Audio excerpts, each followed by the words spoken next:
सुनाओ urban company. अब देखिए यहाँ पर ना जीएमपी के अंदर भारी गिरावट है। अगर आप देखें 62-63% के आसपास का यहाँ पर हमें देखने को मिल रहा था, एकदम से 57 रह गया, जबकि ये 59% के आसपास था।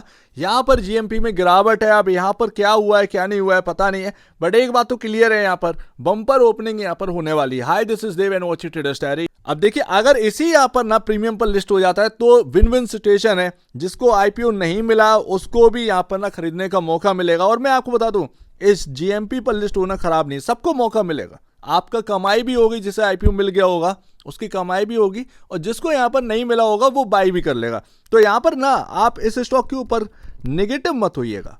बिल्कुल ये मत सोचना है कि क्या यहाँ पर रखना है या नहीं रखना है। डाउट क्लियर कर लीजिए आप लिस्टिंग से पहले, ज़्यादा बेहतर है। मेरा कहना यही है कि न्यू एज कंपनी में एक प्रॉफिटेबल कंपनी आ रही है, आपको इस स्टॉक पर ध्यान देना है। ज़्यादातर आपको न्यू एज कंपनी यहाँ पर प्रॉफिटेबल नहीं मिल रही है। जो प्रॉफिटेबल मिल रही है कोई हाई फाई वैल्यूएशन नहीं है इस कंपनी की। अब देखिए अलॉटमेंट का टाइम देखिए, अभी यहाँ पर ना इंतजार हो रहा है अलॉटमेंट का, लेकिन अभी अलॉटमेंट आया नहीं है। मैं आपको बता दूं ये आपके जो लमसम सवेरे के 3 बजे से 5 बजे के आसपास ही आपको अलॉटमेंट देखने को मिलेगा। ये ध्यान रखिएगा, आपको मैसेजेस जो है वो सवेरे के टाइम आएंगे, अभी आपको अलॉटमेंट नहीं देखने को मिलेगा। पॉसिबिलिटी यही है।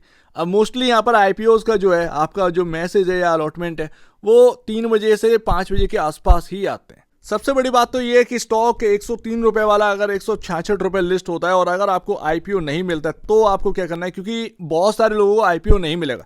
108 गुना भरा हुआ है भाई, उसमें रिटेल 32 टाइम है।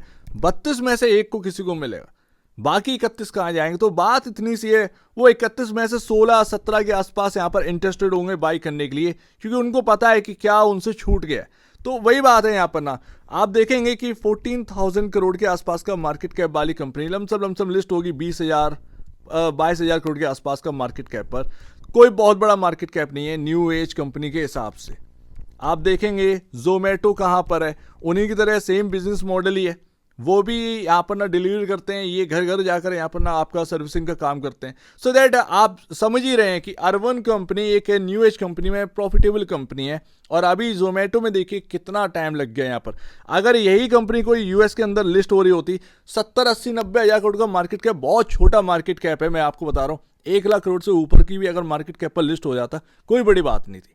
हालांकि हाँ, अर्निंग के हिसाब से अगर आप देखें, अर्निंग्स के हिसाब से जिस तरीके की हैं उस हिसाब से 14,000 प्लस का मार्केट कैप ये इनफ है।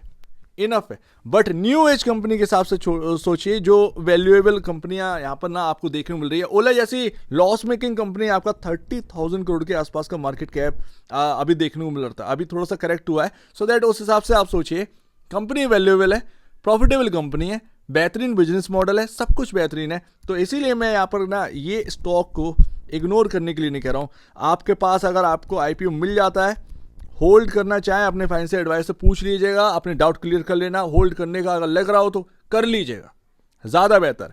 और अगर आप यहाँ पर ना यही 59% के आसपास का प्रीमियम पर आ रहा है और आप बाई करने के लिए बढ़ रहे हैं, थोड़ा सा तो यहाँ पर ना आपको झेलना पड़ेगा, क्योंकि आप 59% ऊपर खरीद रहे हैं। बट इसका मतलब ये नहीं है कि आप एक सॉलिड यहाँ पर कंपनी नहीं खरीद रहे हैं, आप सॉलिड कंपनी का स्टॉक यहाँ पर ना बाई कर रहे हो। तो सिंपल सी बात है, इसको सोच समझ के यहाँ पर ना करना है। एंड कल का दिन बीच में, कल यहाँ पर ना 16 सितंबर है, एंड आपको बस यहीं पर डिसाइड करना है कि मेरे को 17 सितंबर को करना क्या है। इस भाव पर खुला तो क्या होगा, ये जीएमपी वीएमपी वगैरह ये सब चेंज होते रहते हैं बॉस। 59 का आपको पता चला लिस्टिंग के टाइम 70 मिल गया, 80 मिल गया, कोई बड़ी बात नहीं है। और होने को यहाँ पर ना 59 दिखा रहा है, होए 40% ही, कोई बड़ी बात नहीं। ये सब अब आज की डेट में बहुत ज़्यादा यहाँ पर ना फ्लक्चुएट कर रहे हैं और चेंज हो रहे हैं, उस हिसाब से तो यहाँ पर हिसाब नहीं लगाया जा सकता है। लेकिन हाँ, सब्सक्रिप्शन जो देखने को मिला है उस हिसाब से लग रहा है कि 59% कोई बड़ी बात नहीं है, उससे ऊपर ही हो जाए तो कोई बड़ी बात नहीं है। सो उम्मीद है काफ़ी कुछ आपको समझ में आया होगा भाई। सिंपल सी बात है, शॉर्ट टर्म वाले अगर आप आए हैं, आप सिंपल सी बात है आप एग्जिट करिए। बट इसी एग्जिट का यहाँ पर ना बेनिफिट उठाना है जो बाई करना चाहता है, क्योंकि शॉर्ट टर्म वाले बहुत सारे लोग प्रॉफिट वसूल करके निकलेंगे और ऐसे में एक डिप आएगी। वो डिप कितनी बड़ी आएगी पता नहीं है, क्या वो 10 रुपए की होगी, 15 रुपए की होगी, पता नहीं है। वही आपके लिए बाई का एक यहाँ पर ना मौका बनेगा जिसे बाई करना है। तो बस इतना ध्यान में रखना है। और कंपनी के बारे में आप बिल्कुल डिटेल निकाल लीजिए, आप एक समझ लीजिए कि एक न्यू एज कंपनी में एक प्रॉफिटेबल कंपनी आ रही है, बस इतना कहना काफ़ी है। उस हिसाब से आप समझ जाइए। सो उम्मीद है काफ़ी कुछ आपको समझ में आया होगा। एक बार निवेश से पहले या बेचने से पहले अपने ब्रोकर एडवाइस से जरूर सलाह लीजिएगा। खुद की स्टडी करेगा, उससे बेहतर कुछ भी नहीं, खुद की स्टडी मस्ट है। तो आप दीजिए मुझे वीडियो देखने के लिए बहुत धन्यवाद दोस्तों।